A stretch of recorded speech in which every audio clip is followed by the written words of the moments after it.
My name is Gary Butterfield, he, him. My name is Kay Ross, she, her.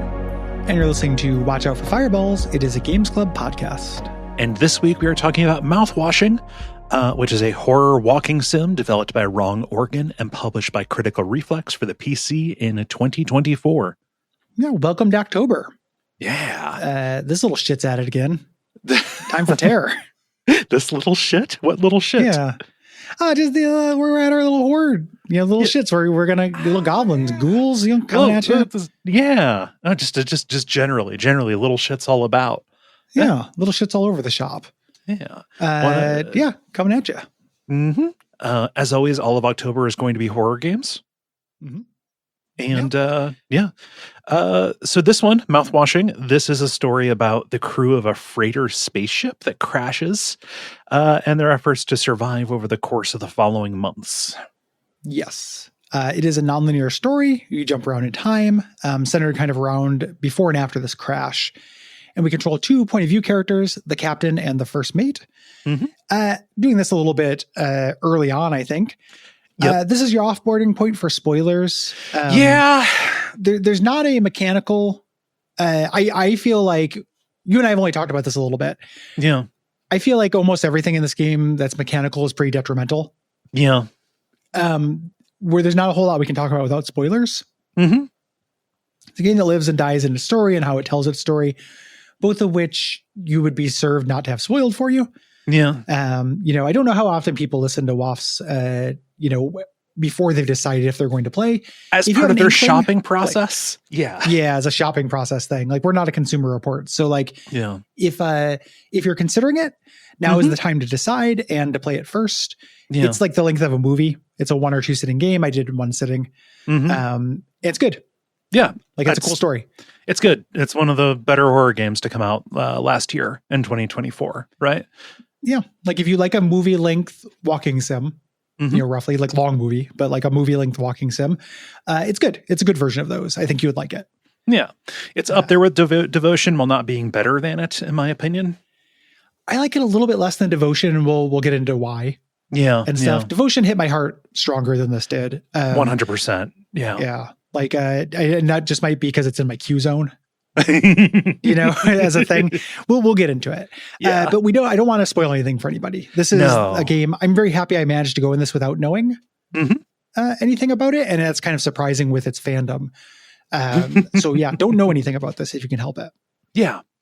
This game is extremely mechanics light. I brought up Devotion for a reason. This is kind of like that. It's a walking sim with light adventure game elements, extremely light. The mildest of puzzles, mostly just tasks that you need to find the thing to interact with. And a few mechanical set piece scenes that probably didn't need to be there, but I can understand why they tried. It feels a little, it's interesting. None of them do anything new. Mm-hmm. Like it's a weird thing where there's nothing new in this. Mm-hmm. Like, this is good, but it's made of constituent parts of other video games. Yeah. I kind of wish they had just gone full walking sim. Yeah. Yeah. The way that it tells its story is really interesting though. Yes. This is like a bottle episode. Mm-hmm. We have a very limited cast. We have a very small setting. in this. They do video game stuff with unusual spaces, but it's a little bit like a stage play, and that's mostly just about talking to characters, and there's a little bit of observation, but it's largely through dialogue. Yeah, I could see this being staged as a play with some kind of lighting trick to show the before and after the crash stuff, right? Yeah. You spend your time navigating the ship to find people wherever they're at during these different scenes. And the ship is in different states of repair depending on if it's before or after the crash. The biggest difference is that parts of the ship are locked off by this safety foam, which was deployed to stop explosive decompression after the crash. Yes. Yeah. We have a very limited cast. The cast is what this game is about. So we're going through them here. Curly is the ship's captain. It's strongly implied before you find out more about what's going on that he crashed the ship. Yes. Before the crash, he is upset about his job. He's in a dead end. He does not want to do this anymore. And afterwards, he's injured to the point of being immobile and speechless. He becomes the icon for this game if you've seen it. Yeah. Basically what they call it in Squid Game, a sack lunch or a packed lunch. He becomes the packed lunch. Yes. He is mostly inert. All he can do is scream. Is what it is. He's the guy who's all wrapped up in bandages. Eyes are associated with this. It's his one eye sticking out that you're seeing all the time. You play as him in the sections before the crash. After the crash, you play as Jimmy, the first mate who has to take over as the interim captain, while the real one is a packed lunch. And he is a dick. This is in the genre of horror games that is a portrait of a guy who sucks. Yes. Yeah. This dude sucks, and he spent a lot of time in him. They do some stuff with push and pull, whether there's anything sympathetic to him. Yeah. They're doing something intentional with you being in his shoes. Mm-hmm. You can mean well, so you kind of project it onto the character. Yeah. As you figure things out. Anya is the ship's medic. She's very timid. She acts very afraid of Jimmy. She isolates herself from the rest of the crew. Her eyes are based on Shelley Duvall from The Shining. They have to be. It's unmistakable. Yeah. Yeah. She's always going, how the thing about shit's serious when Florence Pugh goes, big frown. Yeah. Anya does that with her eyes. Yes. Yeah. Extremely sorrowful. We have the gruff old senior mechanic Swansea, who relapses on his alcoholism in a way that's related to the title. And he is kind of the most directly in conflict with Jimmy. Yeah, and probably the closest to, he's kind of a good guy. Yeah. More or less. And then we have our innocent here, Daisuke, who is this intern, kind of rich kid intern, assistant mechanic, thrown in the crew at the last minute. He's positive, naive, and largely used for comic relief. Yes. Yeah. In this. Yeah. So these are the characters. People fucking love these. This game has a rabid fandom that does all kinds of shipping stuff, lots of fan art, both sexy and non. My general sense is go with God, but also it is strange given what happens in this. Yeah, it's harmless. Every once in a while I'll be like, man, I can't believe that people ship these things, and people are like, how are you still surprised about that stuff? I'm not. Surprised isn't the word. It just seems odd to me every time it happens. I will have given something up when this no longer seems odd. Yeah. I will have lost a part of myself. Yeah. It's what it is it feels to me very random what catches on with fandom.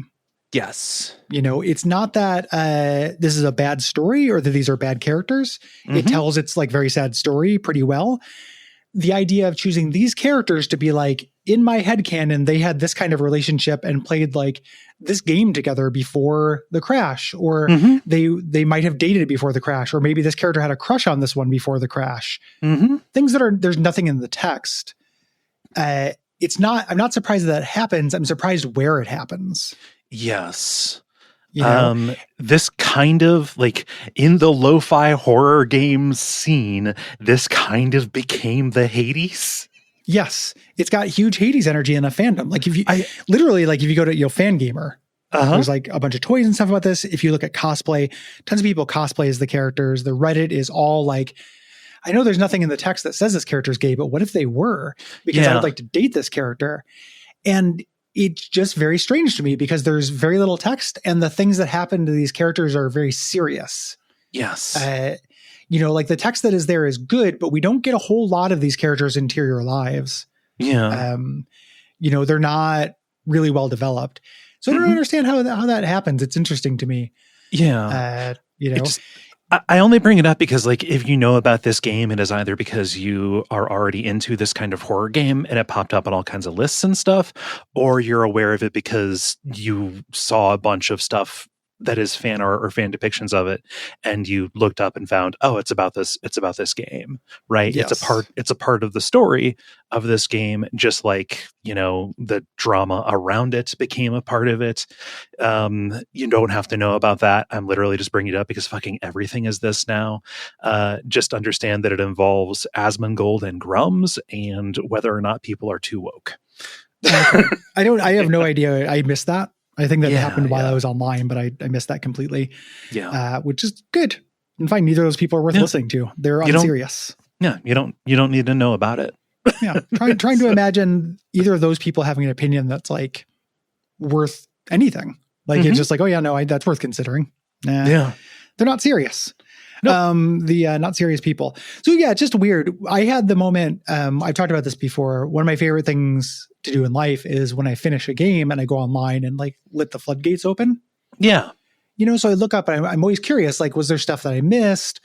What are other people's takes on this? Things like that. And I was gobsmacked to find that's what this was. Yeah. After, not really seeing it, knowing that this game had, seeing Curly, seeing the sack lunch and seeing, art of that, I was like, okay, that's a striking image. I get it. Mm-hmm. And then going online and just seeing people like engaging in full fandom in this was very surprising to me. Mm-hmm. I've been trying to get Liv to explain it to me. She was raised on Tumblr. Okay. She's got a little bit more understanding of like fan fiction and fan culture and stuff. Yeah. And like, it's just odd to me. Why this and not that? Yeah. And like we're kind of lingering on it, but like I do want to know, but also I do not believe I'm going to understand just because I am not predisposed to it. Yeah, it's a currency that doesn't spend. Yeah. Like that gift card's no good here. Mm-hmm. It's interesting. I've never seen that gift card. It's weird. That gift card doesn't work at my store. It's just really, really weird. Yeah. If you're listening to this as service, why we think it is weird will come through. Yes. Because this game deals with serious, real stuff that is, to me, antithetical to like, let's have fun smashing our action figures together. Yeah. Part of why this took off, I think, is because it has a very distinct and attractive visual style. This is retro low poly, but via Mega Man Legends. Yeah.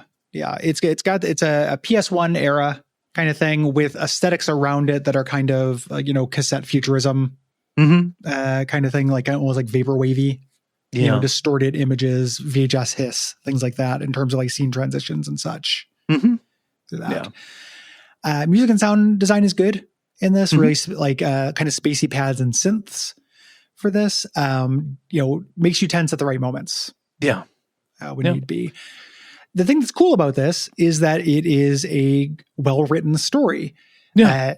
Sucks to have to call that out as rare, but in like games, especially games that kind of dress up as flashlight simulator jump scare things. Yeah. Early on, like the writing is really good. This is an adult story told through character work. There is subtext in it.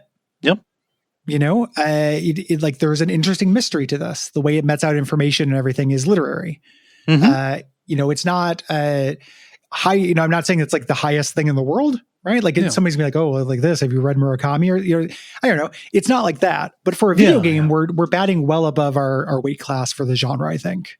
That's part of what made this stick out when I played it. It's like, oh, this is an interactive movie, but it is, batting above its weight class. It is treating this stuff with gravity and like not really relying an awful lot on straight up exposition. Yeah, gravity and subtlety. Gravity and subtlety. One of the things I thought about the reason why this might have taken off is that it is figuring out what happened in this that's not directly said. Could be some people's first experience doing that. Yeah. Figuring out a narrative puzzle, like figuring out, oh shit, I figured it out. And that could engender a lot of affection, I think. Yeah. I like it a lot. I'm not saying like that's the only reason you could be affectionate for it, but I wonder if that's why it took off with the youngs specifically. Yeah.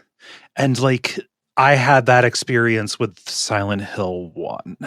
Right. Yeah. And it's hard for me to put myself in the mind of somebody who didn't have it with that. But now all that shit is just documented. Everything is spoiled. Everybody knows roughly what it's all about.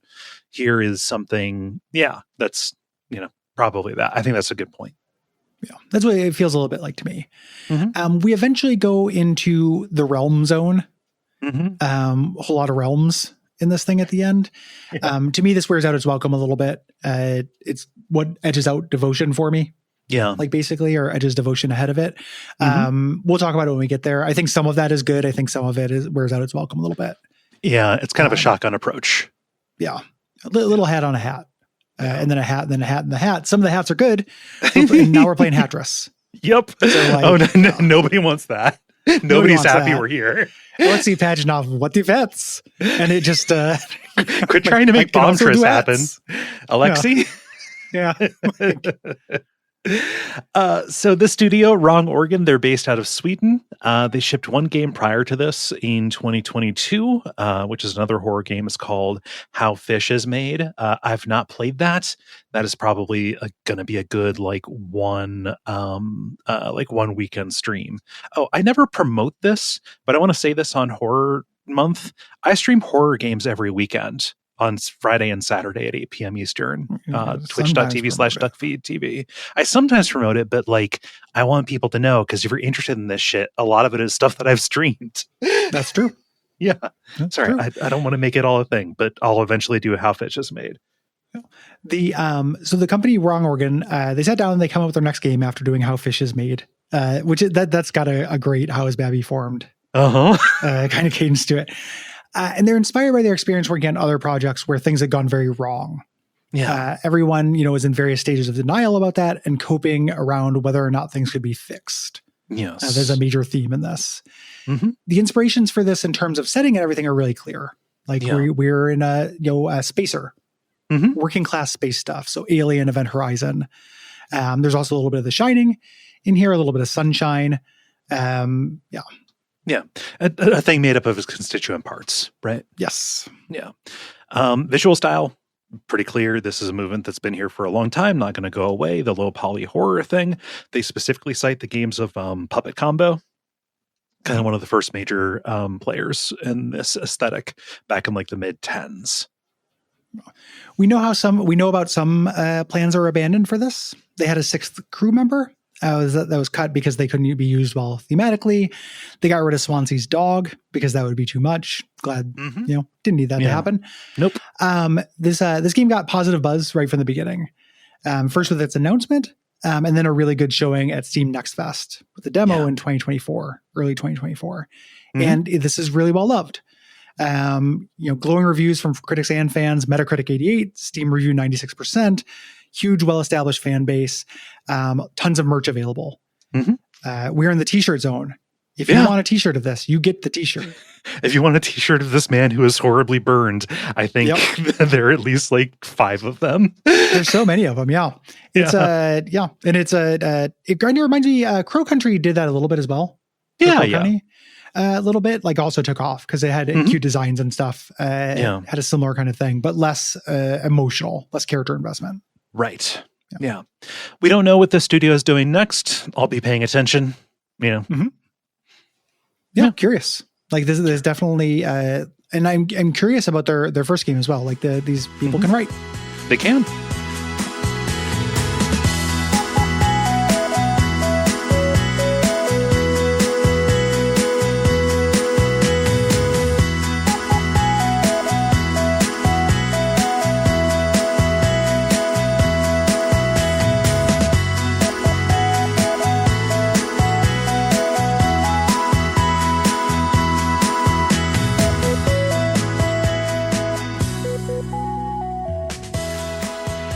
Let's get into it. We have our introduction where we do the crash. we are on the Tulpar, which is a freighter working with the Pony Express, which is still extant here, delivery company. They're 147 days into a 392-day trip, so spending more than a year hauling whatever they're hauling. And we get a flash on the screen saying, "I hope this hurts," and we're 0 days before the crash. These kind of pop up as like white text on black, cut in every once in a while. We get these kind of things. Real Evangelion kind of text treatment cut-ins. Yeah. We're in the cockpit of the ship, and we are limited in what we can do. We can only steer directly into the crash, into the celestial body. Mm-hmm. The autopilot's warning us about it. We have to turn it off. There's a little bit of foreshadowing here. Yes. In this section, you can find Anya's ID in the locker. Yeah. It's cool that they do that. Mm-hmm. We go down a labyrinth of corridors that are illogical and stuff, and I had a sinking feeling. Yeah. At this point, because again, like the gameplay parts of this are just made out of constituent parts. Mm-hmm. We're going through this. We're seeing the safety signs. There's, as we go through, they're all, like gently dystopian. It's just this kind of thing, the Wayland Yutani, like, yes, it's the propaganda line, like, we want a well-rested crew, and then the text at the bottom is any sleep over 5 hours will be punished or something. Yeah, right. Like, we just need to know it's bad working conditions. Yes. Going back and forth through these hallways, we hear a baby crying and open some doors until we get a jump scare from Pull, the Pony Express mascot, horse. I say Polly because that is easier, but it is spelled Pole. No idea. No what idea. That's supposed to be. But again, sinking feeling, right? Like I felt, I'm going to go through unlimited hallways with jump scares. Yeah. Nope. That sucks. It's not really what the game is about. When these more pedestrian indie horror game elements sneak their way in, it's really jarring because you spend a long time away from them. You do, yeah. Long stretches of just doing the story, and then it's just like, well, I don't know. We haven't had a scare in a little bit. Yeah, gotta throw a scare in there. Weirdly, a commonality with fear in that. Yeah. It's interesting. It always reads to me a little insecure. Yeah. But I don't know, right? Because I want to trust these people. It feels a little bit like, people will be upset if we don't throw in some moving through a spooky hallway that's illogical.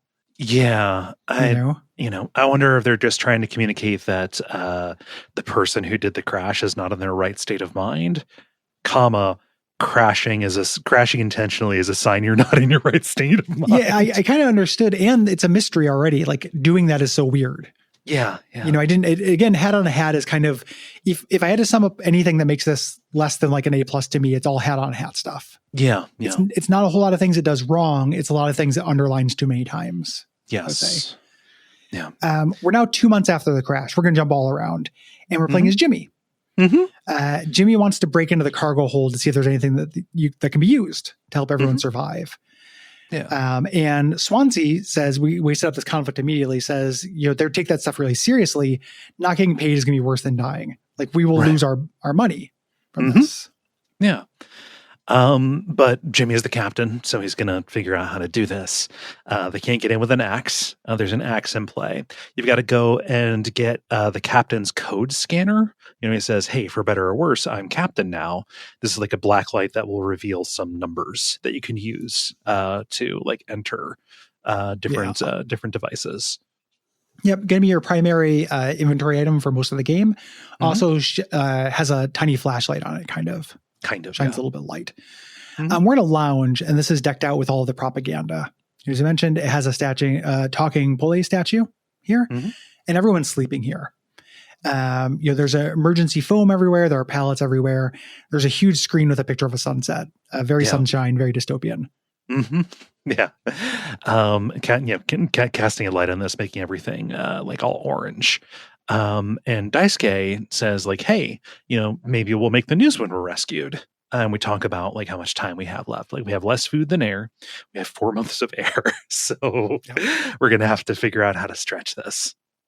And you get kind of your first like creepiness as you head into the medical bay. You see Anya, who is in the medical bay with Curly, on the bed, covered in bandages, no hands, no feet, completely burned. One eye peeks out from things. One eye is undamaged. The other one is covered by bandages, and he cannot speak. No. And you immediately start berating Anya yes. here. She hates giving Curly his painkillers. He screams when he does it. It's really unpleasant. So we have to do it for her, and this is her job. Right. You know, she's the medical officer. They make you do it. This is great. You walk up to Curly. You have to open his mouth. It makes a sound. You get an achievement for making him talk, like going, nom, nom, nom, nom, nom, nom. Which is like, I'm glad they recognized that I was going to do that. And then you stick painkillers in his mouth, and it's gross. It's horror movie stuff, like putting your hand into an aperture. Yeah. You know, is scary. And he's there. He's like looking at you. He's aware of what's happening, but all he can do is have his mouth opened and scream as he chokes and then tries to swallow this painfully. Yes. Yeah. She wonders, you know, why he crashed the ship, why the captain did that. And we talk about how we agreed to keep him alive, you know, but just everyone agreed to keep him alive, but for different reasons. Right. For this. Like he was very injured, obviously, and we're maintaining him. Right. Swansea is outside the utility room saying like, hey, you know, I'm still trying to dig through the foam in here. Like it got real foamed up. You know, can't go inside. If you do it wrong, it will cause explosive decompression. We'll go to the cockpit to get this blacklight thing, and we go into the hold, which is huge and full of identical boxes, End of Raiders style.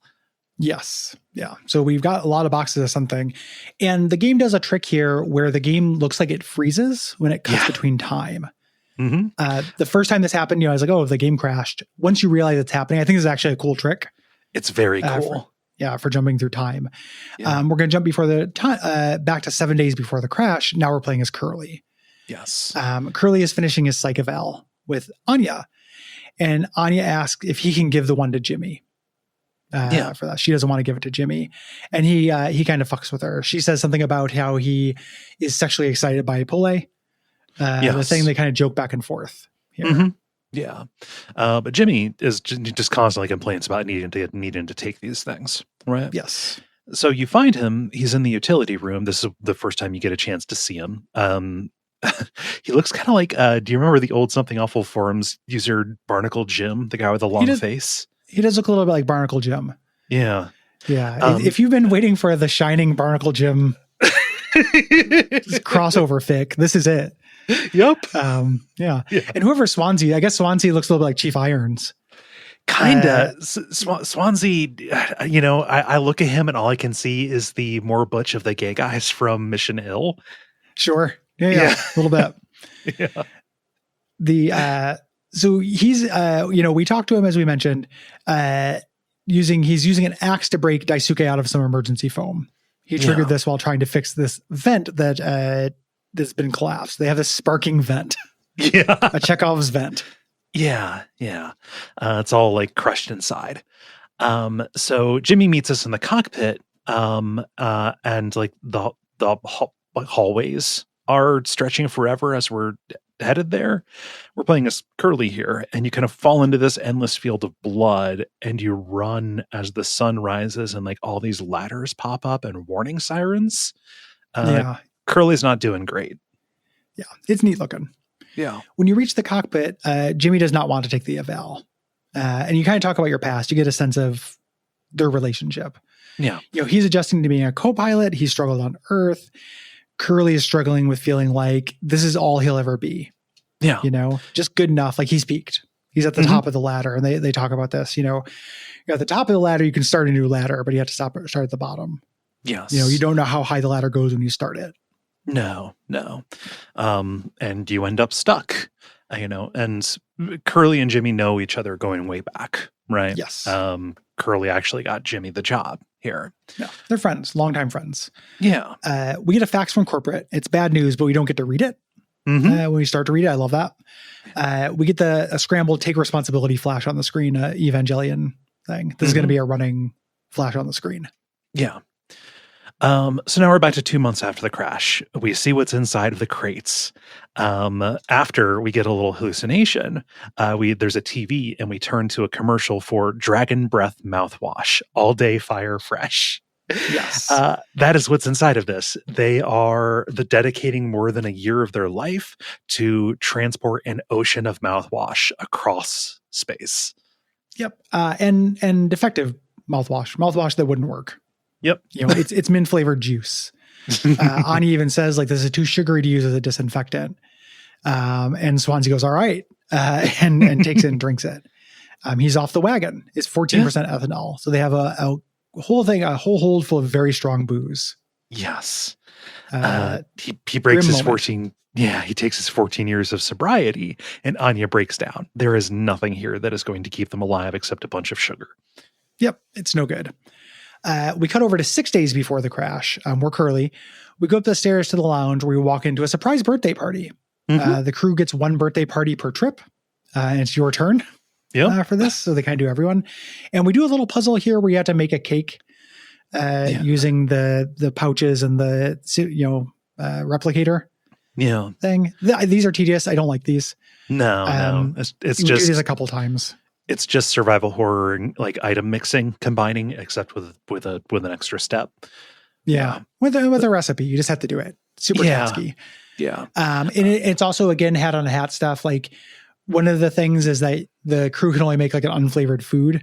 The sweetener, you have to use the captain's code. Yeah. It's a restricted item because they're just we're mistreatment airlines. Like just we're cartoonishly evil shipping. Yep. You have to pay extra not to get your ass kicked. Exactly. Yeah. It's very funny. Yeah. It plays a little happy birthday when we make it. And we get asked to make a speech. And then Curly, the master of comic timing, tells them the news at this point. Right. The bad news from the facts. Pony Express is going out of business. Yeah. They're all fucked.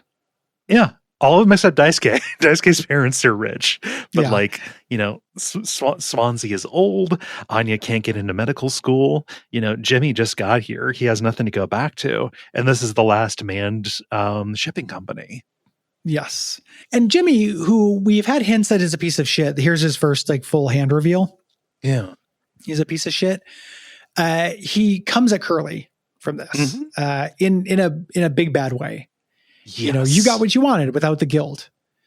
I get to go back to my struggle of life, but you get to start over with a clean slate as this great, glorious captain. Yeah. Feels a little unmotivated to me. Like I understand tensions are high. And he sucks and he's a psycho. But it just he comes out real hard.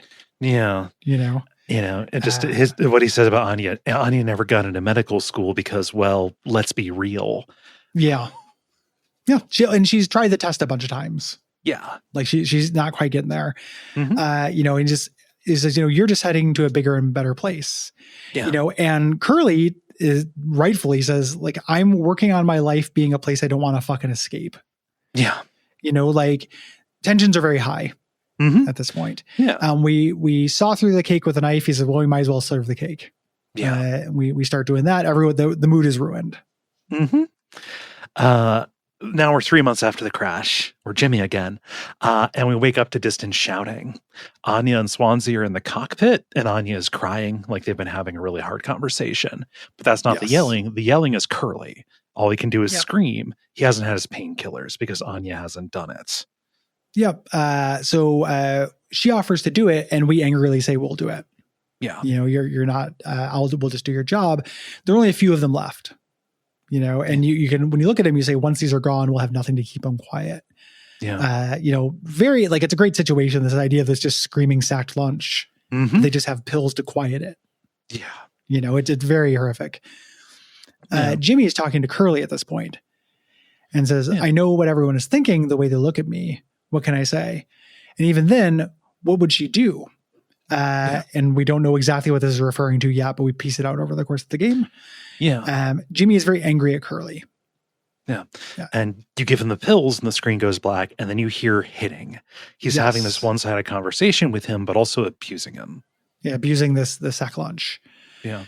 We go to leave and the screen does this smeary glitch and we're cut to the lounge where the screen is busted.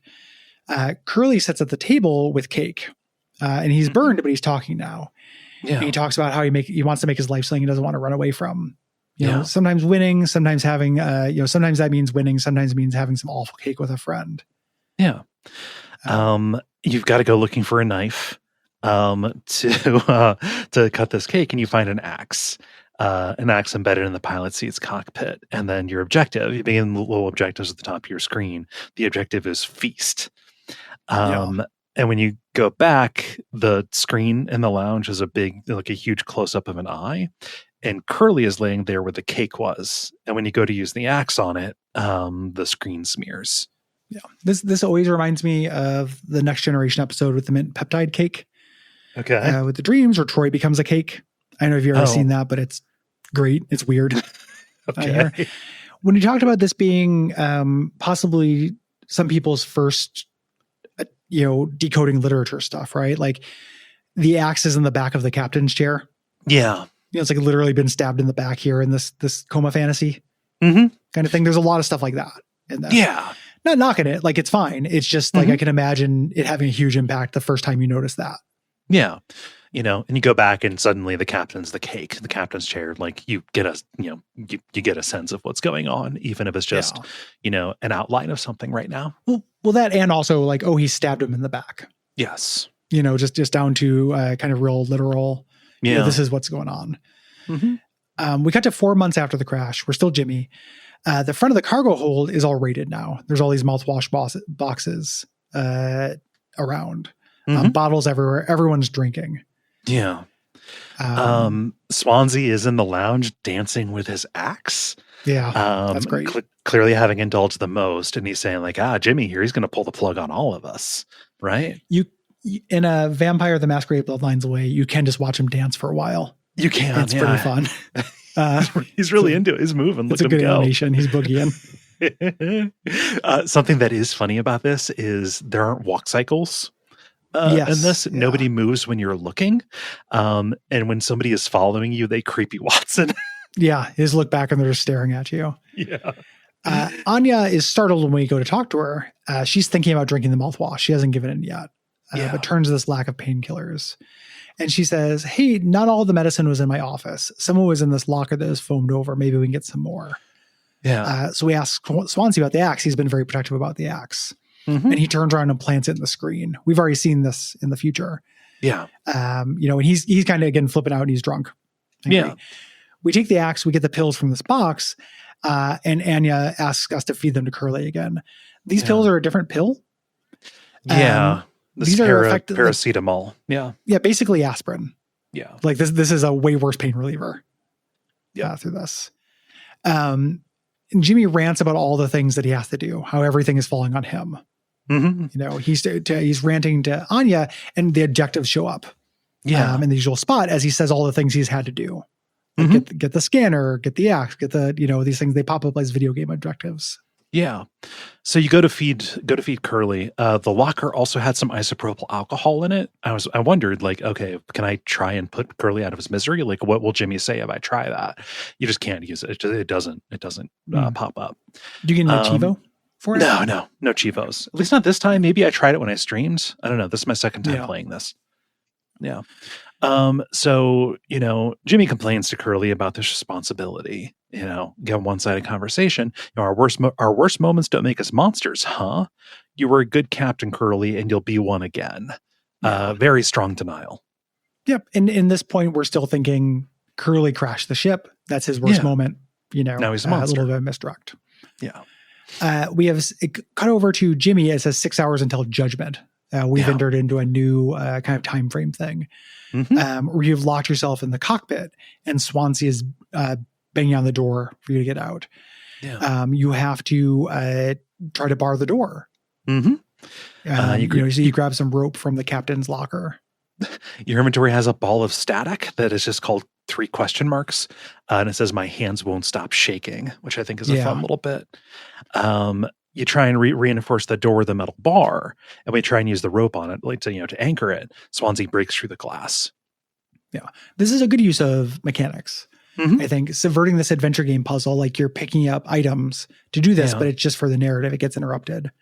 I think this is clever. We get over to 2 days before the crash. We're Curly. We're in the lounge with Anya at night. She likes sleeping there because of the fake night sky screen there. And there's other reasons she likes sleeping there as well, which we'll get hinted at in the scene. Talks about if you look close, you can see a dead pixel. And Curly says, if I knew where that was, it would drive me crazy seeing it. She says, but for me, it's always there. Yeah.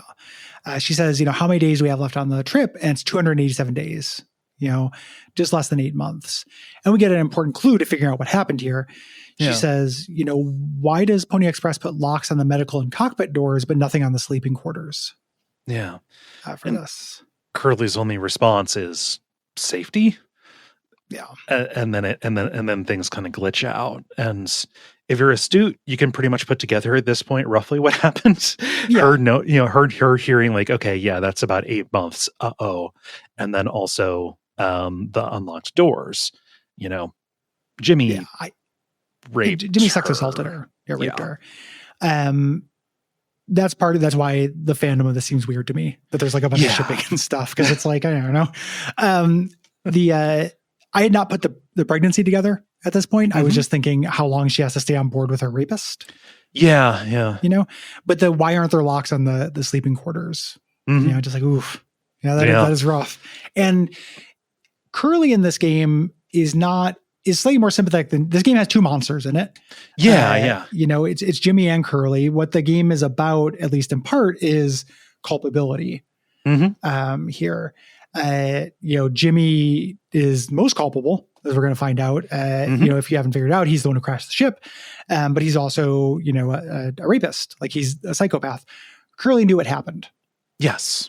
That is kind of the more mature thing this is dealing with, I think, that isn't often done in games. Right. Games use sex assault for drama all the time, especially horror games.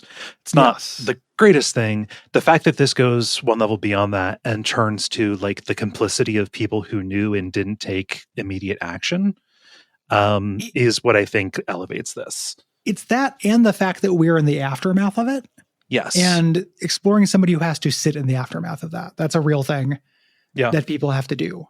You sometimes have to interface with people who have done great abuse to you, and making that a space station as just a horror idea. Yeah. There's no way out. There's nothing. Literally no way out. What is one of the worst situations you can be in with no way out? Yeah. That is, again, that feels new to me for this. Yeah. It wouldn't work if Anya was the point of view character. I think, I think that would be, we had to figure this in. You wouldn't have the narrative trick of teasing it out. Yeah. So, glitch cut there. Now we're 5 months after the crash. And Jimmy is talking to Daisuke. Daisuke is panicking. Things have deteriorated even further. Anya is stuck in medical. And when you go to like check on the door, see how to get her out of there, Anya sheepishly admits, hey, there's nothing wrong with the door. And Jimmy's like, oh, okay, so you've just locked yourself in here. Saying like, hey, you can't go breaking down at every little hardship here. Yeah. Jimmy, I have no sympathy for Jimmy, but what Jimmy is doing here when he says stuff like this is trying to own the outfit of a leader. Yeah. Like to him, saying that is a captainly thing to say. It's like, hold it together. Hold it together. He's trying, on some gross level, he is trying, absolutely failing, but trying to be a leader in the wake of this. Yeah. Trying on big boy shoes. Anya says, you're right. You're right all along. I should have done this from the beginning. And she says, this isn't my worst moment. It's my best decision. Yeah. I'll take care of it. I'll take care of it. And the conclusion they jump to is that she's talking about killing Curly. This is kind of alluding to possibly some other, conversations. Like maybe she was one of the people who kept him alive. Right. Yeah. And Daisuke's like, hey, we need to get in there and stop her. She's going to kill the captain. So it's like, yeah, we can get in through the ducts. Happens to be that duct that is broken that Swansea wanted to keep us out of. Yeah. Swansea won't let us into the utility room. No. He says we're on God's favorite planet, so we get to name it. I'm going to name it Wake Rock. That's his last name. No, he says we're God's favorites on this planet, so we get to name it, which is such a good drunk idea. God's favorite, because you're the only. So that's great. Super drunk. He's been protecting this, this utility room the whole time. Yeah. We can't get into there. This is one of the many, like, not quite red herrings, but like casting suspicion. The fact that he's been, and he's not innocent either. Like, he's got a secret he's hiding in here. Like, he is closer to a decent person, but he's hiding something here. Mm-hmm. We got to see what's inside that forbidden shed. Yeah. You know? We do a little interstitial before we continue this, though. We do 8 hours until judgment as Jimmy. We see basically the results of what we're about to do. Daisuke is hurt. He's lying on a table holding his throat. And Jimmy is apologizing to him about a cocktail. Yeah. We don't know what this is about. And we need to find a disinfectant for him. Yeah. If you try to go to the medical bay, did you do this to look there and see? Yes. Yeah. Yeah. The whole side of the room with Curly's bed is this smeary area. It's not just like game glitches that it does. It is also like bad MPEG compression that it's doing too. Yeah. It's neat looking. But if you look over there, it's all smeary and artifacty. So there's nothing to use. You have to go to the cargo hold for the disinfectant. Something happened with the isopropyl alcohol. But there's a gravestone that blocks the way, and your code light makes it disappear. And as you go in, you're down this nonsensical staircase to a maze made of catwalks over the boxes. Yes. And little screens, like the developer basically tells you to be quiet, says a blind beast, aimless and restless, you can't run from it. And we get this is too long. Yeah. To me, the gameplay sections of this, I feel like, are demerits. There's cool visuals and stuff here. You're going through catwalks and there's an invisible monster. You hear it more than you see it, and you look down at the boxes and the boxes rumble as it gallops. That looks really cool. Yeah. You know? And then if you make too much noise, if you run or walk too long, it comes up to you, you get a big kind of jump scare noise. And you can look at it with your code light. And it is like a skeleton of a horse. It's like a mangled horse creature thing. Yeah. It looks cool. This goes on for fucking ever. The cat, like the maze that you have to do here is too long. It's too big. The draw distance doesn't make it work as a maze as well. If you try to go down a path, you get to a dead end. You just have to go around it, and you can't move very fast. You have to walk very slowly while this thing stalks you, but you're in no actual danger because when it gets to you, the game makes a stop moving noise. Yeah. And then you're safe. Yes. Yeah. Yeah. Kind of a bummer. Yeah, I agree. It's too long. And like if it was, not as onerous, if it was just like a little bit of a taste here, yeah, but no, not in this degree. It's cool imagery, and we're also running into a thing that is, happens with me at this game where I'm so much more interested in what really happened than I am of the guilt realm. Yeah, yep. Like the actual drama of this is really, really good. My character having guilt hallucinations is less interesting. Yeah, it's weird. This operates better as like a drama than it does a horror game. Yeah. Yeah. And it just kind of, I feel, to me, it kind of tips that balance in a little bit more than it should. Yeah. Yeah. But you reach the end, and the goal is a bottle of mouthwash being held by a statue of Polly. And when you get it, you're back at Daisuke, and he apologizes for messing up. And you use the mouthwash on him, but Anya was right. Also, this way too late for this to work. You pour it on him, he coughs, and then things glitch out and then get real quiet. Daisuke is gone. Nothing Jimmy does is right. No. So we cut back to what's causing this. Jimmy's plan to get into this utility room is to give Swansea a spiked cocktail. Yes. He's a drunk. He's just been drinking mouthwash a bunch. Yeah. So we go to the lounge and we mix the mouthwash with the isopropyl alcohol and sweetener. Daisuke, the emulator, the replicator has been out of service. It got foamed over. But Daisuke was smuggling some sweetener. Yes. Yeah. So you take it to Swansea and he, berates Daisuke. He hasn't even tasted and says, you're a terrible mixologist, terrible mechanic. And he says, you never should have come here. Who the fuck even decided to let you board? Huh? It was Curly. Yeah. It's not coming, from an angry place. It's coming from a now you're fucked kid. Yeah. Place. Yeah. Swansea does have a heart. He talks about his own life has been just failure after failure. Everyone leaving him, more mangled than the last. Yeah. Yeah. You think it's going somewhere, but every failure leaves you more mangled than you were before. Older, uglier, meaner, smarter in a worse way. Yeah. I like that line, smarter in a worse Smarter way. in a worse way is a really good line. Yeah. And, at least outside of, so Jimmy and Anya have their own thing going on. But like Daisuke, Curly, and Swansea kind of being representative of like different parts of a person's like professional career and like bitterness, I think is good too. Cause like, Swansea's past where Curly was, right? Yeah. He's what Curly would become. Yeah. If Curly didn't get off the ladder. Yeah. Daisuke being a idealist early in his career works for me in theory. The character is a little too goofy. Yeah. For me, he's a fan favorite. Like people love him because they think he's like really funny, but it's a little too goofy for me. So we toast. He says this is a good toast as well. Maybe we never go to hell, but always be on our way. Great line. And he collapses. We're able to get his key. Yeah. At this point, I was worried we killed him because the isopropyl alcohol says it's deadly. Yeah, the isopropyl alcohol, drinking that'll really fuck you up. That is not ethanol. It metabolizes into something. It metabolizes an acetone. And I could have sworn for the world that Daisuke would have accidentally drank the cocktail, and that's why his throat was bleeding and stuff. Yeah. No, different. Swansea drank it, and it took him out, but it didn't kill him. Yeah, he's okay. Yeah. We get in the utility room. We get to see Swansea's secret. There's barely any foam here. Yeah. He was lying. He was distracting Daisuke with busy work and keeping him out of here. And we see the secret he was hiding, specifically one cryopod. Yeah. This cryopod can keep there's only one that works, and it can keep somebody alive for 20 years, long enough for a rescue. Yeah.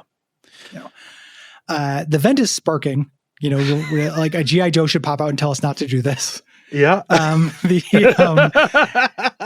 Get in the vent. Don't get in the vent. Get in the vent, kid. Get in the vent, Blanco Nino.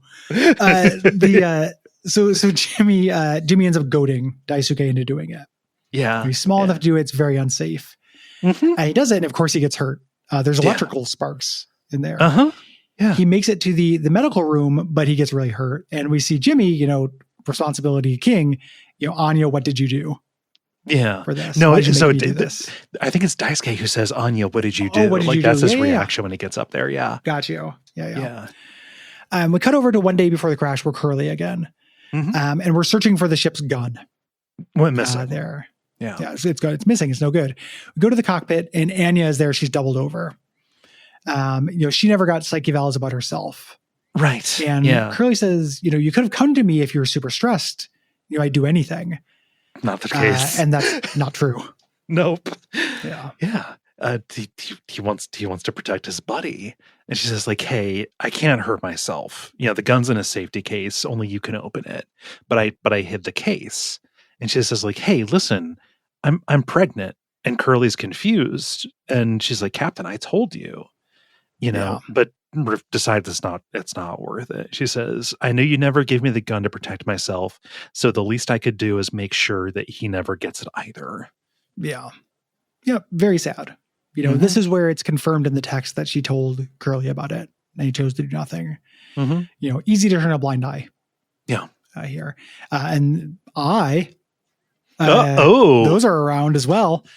Astute viewers will notice that the Steam icon for this is an eye, which might be a nod.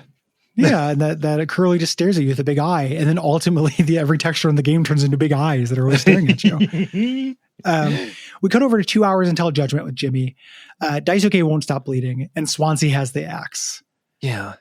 He says, I never could have taught Daisuke anything, but now I realize that Daisuke could have taught me, and he puts him out of his misery. Yeah. Very sad. Like he's dying from electrical bleeding. And it's like, close your eyes. And, we see him swing the axe. Daisuke's out of view and the soundtrack cuts. And, we come back and we see Swansea dropped it right in the middle of Daisuke's face. Yeah. And Jimmy calls him a monster for doing this. And he says, he won't suffer one more second because of your delusions. Yeah, this is Swansea saying it to us, saying it to Jimmy. Swansea's out of patience for Jimmy's shit. Yep. Jimmy tries to turn around saying like, yeah, you have that cryopod. You're sneaking around with the axe, telling Anya who knows what. Mm-hmm. And he goes, oh no, Anya's been talking to me and she's been telling Yeah. me all sorts of things. Mm-hmm. I wasn't keeping that cryopod for myself. No. The captain should traditionally go down with the ship, but you can take it. Mm-hmm. If they find you, you can tell them whatever story you fucking want. Yeah. You can lie and rewrite history here. Mm-hmm. But Swansea knows. And, though Jimmy doesn't, directly say it, your objective is to go look for a gun. Yep. To protect yourself. You find it under Curly's bed. Curly is alive, but Anya has died from a pill overdose. That's what Daisuke saw. Yeah.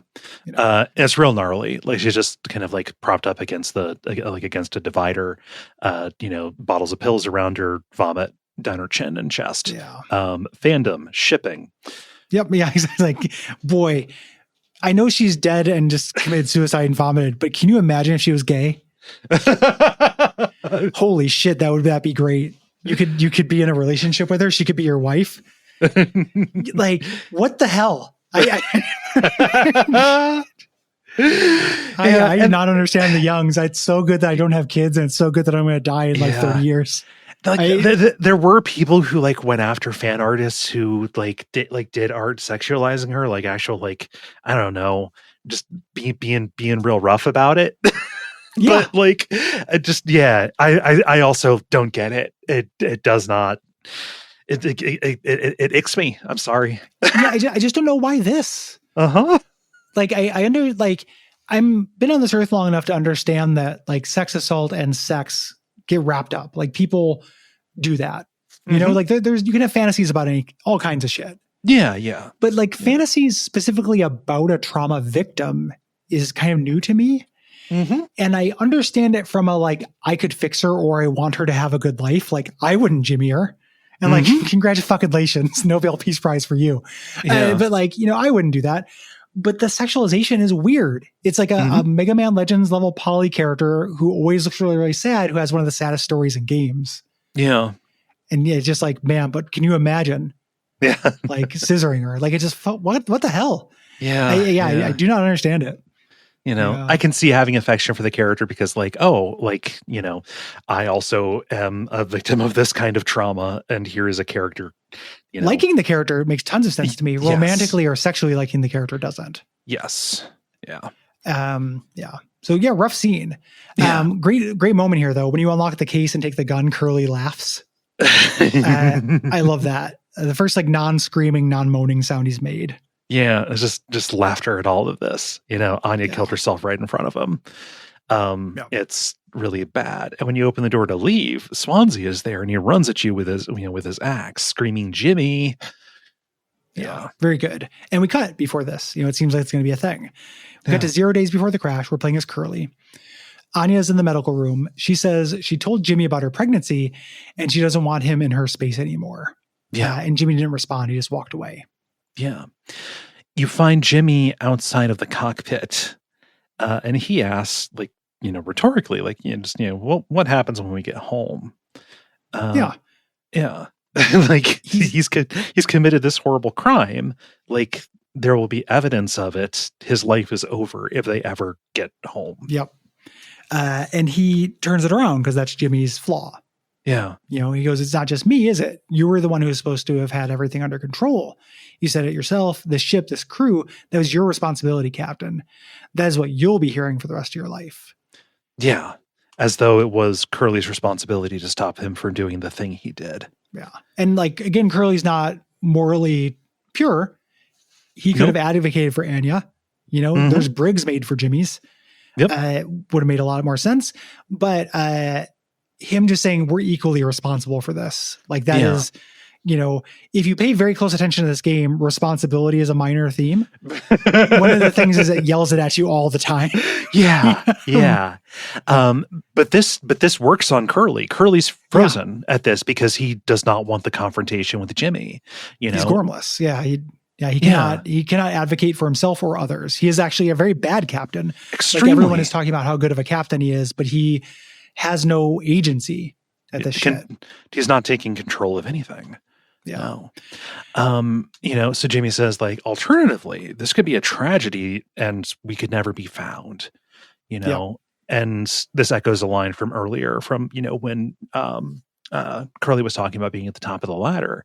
He finally gets how Curly feels. He thinks, you're standing, I see it, you're standing at the top, feet in cement. I get it now. And then take care of it keeps on flashing up on the screen. And do you think that Jimmy is successfully, convincing you like, hey, let's go crash this thing? Yeah. But we run towards the ship. Or towards the cockpit as the ship is rumbling. Jimmy's sitting in the hallway, and we ask what he did. When we go inside, the ship crashes. So that's what happened. Jimmy crashed the ship. The reason why we got so injured is because we were right in the cockpit, which got super foamed. Mm-hmm. Got kind of blown up. Yeah. So, he got burnt, and Jimmy, was unscathed pretty much. Yeah. We cut over to 1 hour until judgment. We're carrying Curly, and we take him to the lounge where the dead crew members are all flopped on the table, arranged as a birthday party. Mm-hmm. They've got party hats on and everything. Yeah, it's great. Swansea's eye has been shut out. And we put Curly on the table, and the bodies all come to life wearing their party hats, cheering for your birthday. Yeah. We're going to eat the sack lunch. We're going to have the mini peptide cake. And, they're cheering, and you saw off a portion of one of Curly's leg stumps, and you hear the distorted laughter again. Yeah. And Jimmy gives his little speech because everybody's, shouting for a speech like at a birthday party.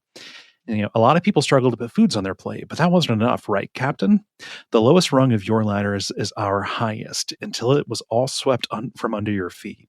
Life isn't even worth living at the same level of us, but I forgive you. All of us do. I won't give up on you even like this. I believe in you. Kind of carrying his inferiority, all the way to past the end. Yeah. And while dismembering him in this, degree of realness. Like, we now are at a place where some things are just guilt fantasies, and some things are not. Yeah. At this point, like, this could plausibly have happened. This cheering wouldn't happen. The corpses wouldn't come back to life, but he could have arranged the corpses. Yeah, he could have arranged the corpses. He definitely cut off some of Curly and fed it to him, though. He definitely cut off some of Curly and fed it to him, and possibly ate some of it. Yeah. He says they all have meat. He goes, we'll get through this. We'll survive. And the screen warps and smears. Take responsibility. We're in the medical room, and we fall into the vents here. Yeah. From that secret vent. The scale's all wrong. You walk past little scenes, medical beds, work lights, Bruce Wayne's parents dead outside of that theater. Yeah. And it dead ends at a grate with a note that says no turning back. And you have to keep moving backwards away from these little notes. If you turn around, you die. Yes. And you just end up, in this winding corridor. When you get to it and you fall, you reach a vent entrance that's ringed with these fire axes. We cut to the utility room with Curly tied to a chair. Yeah. We pick up the gun and we shoot him. Yeah, sorry, I was wrong. This is not Curly. This is Swansea. Oh yeah, not Curly, Swansea. Yes. Swansea, yeah. You pick up the gun and you shoot him. There. We are now this is where I am mostly ready for the game to be over. There are a couple of good parts. But I know the story, and we're fully in the psychic realm of stuff here. We get a fairly inexcusable, like, I still like the game, but fairly inexcusable action scene where we're in this graveyard full of mausoleums, and you and Swansea are stalking one another. You have to catch him in the middle of charging at you to shoot him in the mouthwashing engine. It's kind of an action scene. When this game has fail states, it's just no good. No. It's irritating. I like the constituent parts of it, but also I think there's also a matter of degree here. You have to shoot him 3 times. Yes. Like, a thing that I like about this is, like, you see him running, and it's not fucking with you. Like, it's telling you where he is, and shooting the gun is not like an instantaneous action. Like, you have to level it. You have to like, pull the trigger. There's resistance on it, in order to draw the hammer back. And your timing has to be just right. If it was just one shot, okay, fine. The fact that you have to do it 3 times is like, oh no. I agree that 3 times is too much. I also feel like it happening even once, like, Swansea goes into super slow-mo when this happens. Like, I don't think this is that interesting. Yeah. I would have cut the shit out of this. And we're like in a totally new set here. Yeah. Like, the graves symbolize death. I don't know. This is stupid. I don't like this. Yeah. What I do like when we're talking to Swansea in the chair, there it's in silhouette, and we get a really good monologue. Yeah. Here from Swansea, where he's like, before I die, I'm going to tell my story. Like, I drank for 13 years and I had a vision of myself dead and bloated in the gutter. So I cleaned up. I wanted to believe that one setback wasn't my worst self. I wanted to believe that I wasn't one setback away from my worst self. Yeah. Yeah. And he looks back on those days, like those are actually the best days I had. Yeah, the days drunk. The discipline and accomplishment never felt as good as he expected, right? All these things that are supposed to be so rewarding, nothing ever felt as good as, barely surviving the night from drinking. Yeah. Like, I am a shithead. Those are my best nights. But I can see myself for what I am. But can you? You're a cowardly, selfish motherfucker, and you can't even see it. Yeah. And Jimmy says, no, I can still fix everything. We're all going to make it, as he levels his gun and shoots Swansea. Yeah. We're going to make it. Mm-hmm. Bam. Bam. Yeah. Huge levels of dissonance. Mm-hmm. And still in the realms, we run down this corridor that is all left turns that get tighter and tighter until you're just in a circle that is covered in eyes. Mm-hmm. And then you're in a throat, running through the through the corridor here, the meat corridor. For all the world, this feels like womb, but you walk out and you run outside of a huge curly. His mouth, his one functional eye is missing now. It'd be the entrance to a curly themed carnival attraction. Yep.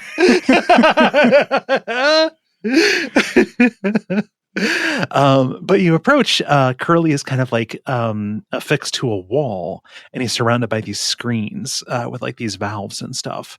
Before you can interact, you turn to look at a television that he's watching, and it shows a cartoon, just public domain Fleischer cartoon of somebody serving a cake. You click on the cake, and then it says "Take Curly's leg." Feast, and then archival footage of like a kid eating. Yeah. And now you have to feed Curly. Yep. And the only thing you can do is open his mouth. You have a goblet of meat, of Curly meat. It says Curly's leg. Someday he'll thank me. Really good. And we get a weird little Junior Jumble puzzle. We feed him, and we watch the screens that show his digestive tract, and it gets stuck. He throws up. Mm-hmm. We turn these little knobs to rotate the digestive tracts. Like, we're doing fucking pipe dreams. Yeah. In this, but like, we don't have a solid overhead view. No. Of it. And like, the imagery here is great. Yeah. Right? Like, I love this, feeding him this thing and having these weird mechanical pipes and stuff. Yeah. I don't really understand how this specifically, other than like, yeah, he definitely fed part of him to himself because he's a shitty psycho. Yeah. Like, I kind of don't get it. Like, it's fucked up and it's good, but it's semi-divorced from what I like about this. Yeah, it's fucked up. It's good. What I think this is trying to communicate was this: Curly kept trying to throw this up, because he didn't want to eat a part of his own leg. And Jimmy just kept on trying to force it. I don't know what the valves are supposed to represent or whatever, depicted straightly of like just a, long sequence of trying and failing to feed this guy a part of himself. Could be good and fucked up. The imagery here is good. Making it into a gameplay puzzle, I think, robs it of that impact a little bit. Or failure means start over. It did. I did have an awesome emergent jump scare though. Okay. Where I put it in his mouth. It went down. I didn't figure out right away that it went on the screens. Mm-hmm. I just saw him puke. I just thought I had to feed him. I didn't realize that the valves were operable. Right. Yeah. So he puked, and I was like, okay, what do I need to do? I put it in his mouth, and then I opened and closed his mouth. I thought maybe I had to make him chew it. Okay. And my face was right up there, and then he puked in my face. Oh, like, yay! It didn't do anything. It wasn't like my character reacted to it, but it was just a jump scare of the screen puking on me while I was way too close to it. And I was like, oh, surely opening and closing his mouth will be a mechanic somewhere because it's so creepy and makes that weird noise. Yeah, you could do it before. Yeah. Yeah. But no, it's just turning the knobs and doing the pipe dreams. Mm-hmm. Great imagery, like perfectly good fucked up stuff, but just again, divorced from what I want. Yeah. Yes. You clear the path, and eventually it goes where it needs to go. and then you turn to the TV and you're controlling yourself from like a third person view, walking through the star field until you reach Curly. He's on fire and he just says, "I want to go home." Curly tells Jimmy to finish what he started, and I will be the villain. Curly can be the villain. You'll be the better man in the end, just like you wanted. Right. And Jimmy, again, is claiming that he could do it. I could have stopped it. I am taking responsibility. What happened was an accident. We are trapped. I made a mistake. All right. I'm sorry. I'm so fucking sorry, Curly. And ludicrous. He's taking responsibility. I will take responsibility for this. He's talking about the crash. He's talking about being sorry that he hurt his friend. At no point in this does he acknowledge that what he did with Anya is wrong. Yeah. In addition to him saying taking responsibility for the crash, just being like, I fucked up. Yeah. Is a real understatement. I picked a whole bouquet of whoopsie daisies. Yeah. Silly shit. Yeah. So we're in an event here. We're going through, there's a big eyelid womb kind of heart thing. We take an ultrasound machine and kind of search for this little fetal horse. Yeah. And kind of chase it around. The eyes open up until the main birth canal vomits out a little pony centipede thing. A huge pony centipede. Like it erupts out of it. Yeah. And here is where keep saying, I hope this hurts. And we get the mouthwash slogans, really washes the bad taste away, as we're in kind of a grid of vents trying to avoid the horse centipede. Yeah. It's instant death. The way it moves, it doesn't quite chase you. And you're always getting to T intersections where it might just be going down that T intersection.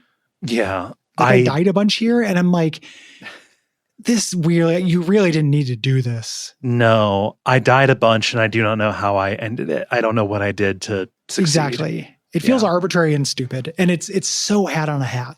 Mm-hmm. Like the fetus horse centipede thing, again, fine image, and yes, he's fucked up about like pregnancy and horses, but there's nothing more to it than that.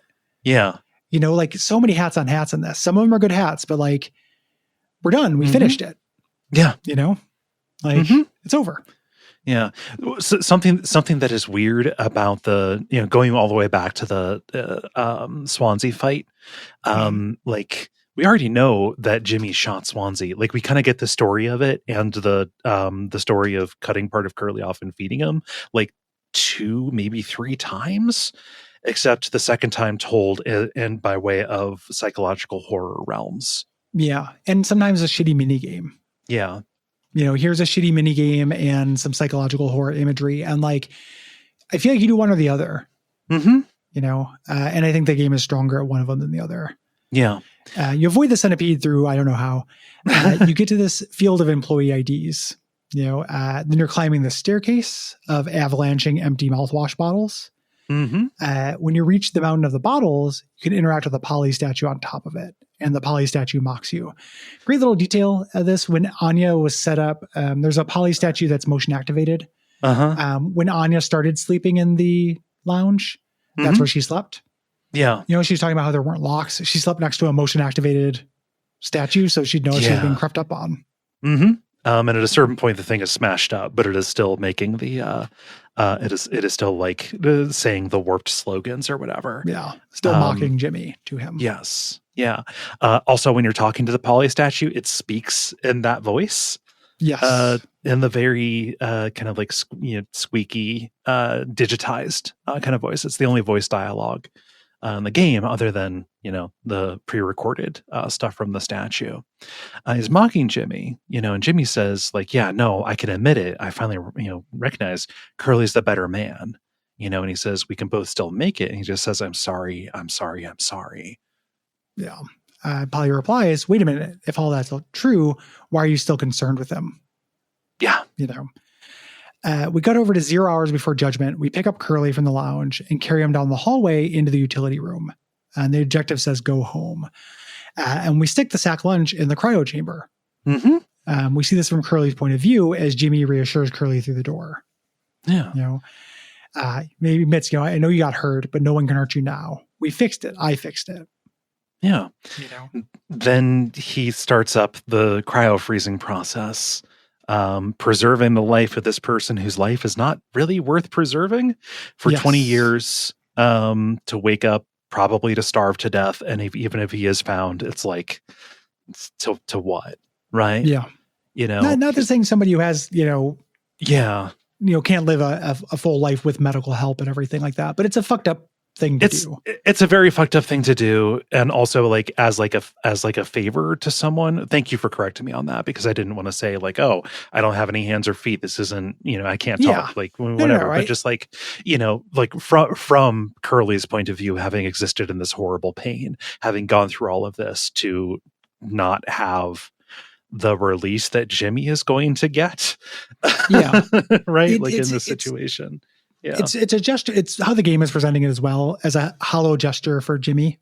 Yes. His kind of warped circus mirror version of taking responsibility wouldn't be to save Anya or save, Daisuke or any of the people who are innocent.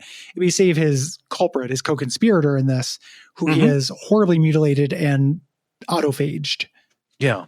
And he still feels like he's coming out on top. I fixed it, is his last line before he shoots himself. Yes. It's pathetic. Like, truly one of the worst shitheads in games, and just never gets it. Nope. Goes through this huge psycho, crazy series of realms and never understands. Yeah. Yeah. He can accept culpability for having hurt Curly, but like all of the psycho realm stuff, was him running away from the reality of what he did to Anya. Right. Yeah. And he never accepts responsibility for hurting the other crew members either. No. And wasting a lot of mouthwash, hurting the bottom line as well. Yeah. Good game. Again, it lives in the prose, I think. It does. Yeah. The dialogue is really good. Recounting it, going through this last part made me tired the same way it did playing it. Yeah. It looks neat, but I was just very surprised it kept going, and I don't think it needed it. No. The joy of this is figuring out what happened and kind of seeing how these characters react to each other in realistic ways, like seeing these different stages of culpability and people at different levels of dissatisfaction with their life, and kind of different dead ends or having been cut off at different points. Dealing with this under this kind of like vague super theme of capitalism, of bad job. Yeah. It's, an uncommon story told uncommonly well. And the weird, the weird thing is that the more it tries to be the game, the more it gets in its own way. Yeah. A common refrain, right? Like even Devotion, which I think is really good. It's my favorite one of these, has gameplay segments that are not great. Yeah. It's just how it's the nature of the beast. And we talk about how sometimes, something should be a game or not. I think this game should be a game, experiencing this non-linearly and from the first person, and the times it subverts gameplay things cleverly, make that worth it. Yeah. Yeah. To me, it's just, there's a lot of cruft. It's a thing, like I like this a whole lot. It did get built up a lot for me. Yeah, that's a problem. As a thing, like, because it has this breakthrough success and has a thing in it. And I don't think that does any services. Yeah.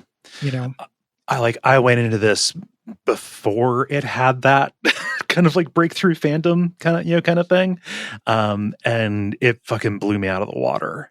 Right. Yeah. Especially on stream, like I was worried as I was going through, like, oh, hey, this is really gameplay light. And then it, stuck the landing on stuff that we talked about, sticking the landing with. And it's like, oh yeah, okay, this is uncommonly good and what it is doing. Yeah. So I didn't have it built up, and that's probably why it worked better for me. A moral of a story here is that if you're going to do gameplay, make it about something. Yeah. Like a huge compare and contrast case you can always make with Amnesia 1 and 2. The gameplay stuff that this has is generally like Amnesia 2 level.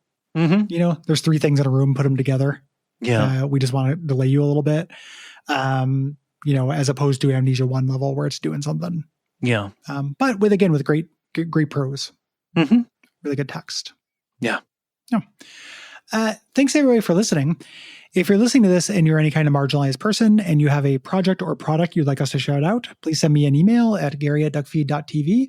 Include pronouns, a link, and any relevant information, pronunciation, things like that. We'd be happy to do so. We don't have one now. But yeah, if you have something, we'd be happy to shout you out. Yeah. In the promo zone here, I want to say that I have appeared on other podcasts. So we're probably not going to talk about any more Metal Gear on this show. At least not with Gary. Maybe Acid. Maybe Metal Gear Acid. Gary is reserving the right for that. Yeah. But if you want to hear my thoughts on Metal Gear Solid 3 Delta, I was on Metal Gear Mondays with Alessio and Lily talking about the opening to that game. They do like a bonfire side chat, but for Metal Gear and Kojima stuff. So it might be a place to go for that kind of stuff. They're great. Also, I'm on an upcoming Tales from the Backlog, talking with Dave about Silent Hill 3. And I think they have a Mouthwashing episode coming out as well. So, yeah. Nice. I have a thing. Okay. I got a blog now. I made it a website. It's a newsletter and website. Mm-hmm. It's a Google site. I'm doing it to make it as easy as possible. Yeah. So I will keep up with it. So it's a Google site. It has a long Google address. Mm-hmm. Not great, for promo and stuff. We can get help. a network redirect. Yeah, I can help you with a redirect. Yeah. So we will have a redirect on somewhere on the Duckfeed site soon. Mm-hmm. But yeah, just writing about stuff, getting thoughts out now that I'm on social media. Yeah. You can either get that in a newsletter or on the blog. Yeah. Other than that, what can they do? Well, if you have thoughts about this month's games, which are Mouthwashing, the Silent Hill 2 remake, Cryptmaster, or Fear being our premium episode, go to Duckfeed.tv/contact and use the appropriate buttons to write in by October the 15th. Additionally, if you have thoughts about November's games, the deadline there is November the 15th. Those are Monster Train 2, Unpacking, and Hitman Blood Money. Yeah. Yeah, and we're coming up on a couple yearly things. It's our busy season. So we will be at the Portland Retro Gaming Expo this year. We're coming back for the first time in a long time. Joining us are the Retronauts. We are likely joining them as well. It's a big, happy family. Yeah. Come to that. They have not told us when our panel is. I'm looking at it right now. Still not announced. Yeah. Still not announced. That happens. We're not tabling. So we're going to be there. We're going to have a meetup that Saturday night at Quarter World. Current start time is 7 p.m. Come say hi. Please. Yeah. We'd really appreciate that. Bring your badge from the show. I think Quarter World has a cover. Yes. They will waive the cover if you have the badge. Yep. And you can use literal quarters there. They also will do the card thing. It's a good arcade. Yeah. And bar and food. You need to do the things there that people do when they're outside. In addition, right after November, we're going into our winter RPG, and that's Duckstream. Like, we're coming into our busy season. Yes. So stuff to look forward to. Yeah. If you want to support us, go to patreon.com/Duckfeed.tv. That's how you get the full version of our premium episodes, Fear and Hitman Blood Money. Plus, I think we're just crossing 100 premium WAFs, something like that. It's a good value. Yeah, 100 months. Of this. You can also leave us ratings and reviews and subscribe to us on whatever podcast directory you do this. Please share episodes. We don't advertise. So if you like our show, tell people about it. Yeah. And if you want to leave us a review, leave us a nice review. Please. We like those. Yeah. We're a 5-star podcast. Give us a 5-star review. Yeah. We think we've earned it. Yeah. And last of all, we would like to thank our producer, Gwen. Thank you, Gwen. Yeah. Big thanks to Gwen. Until next time, what should they watch out 4K? Responsibility. That shit sucks. Yeah. Just have that on the back of your eyelids whenever you close your eyes. Just take responsibility. Bam, bam, bam, bam. Responsibility jump scares left and right.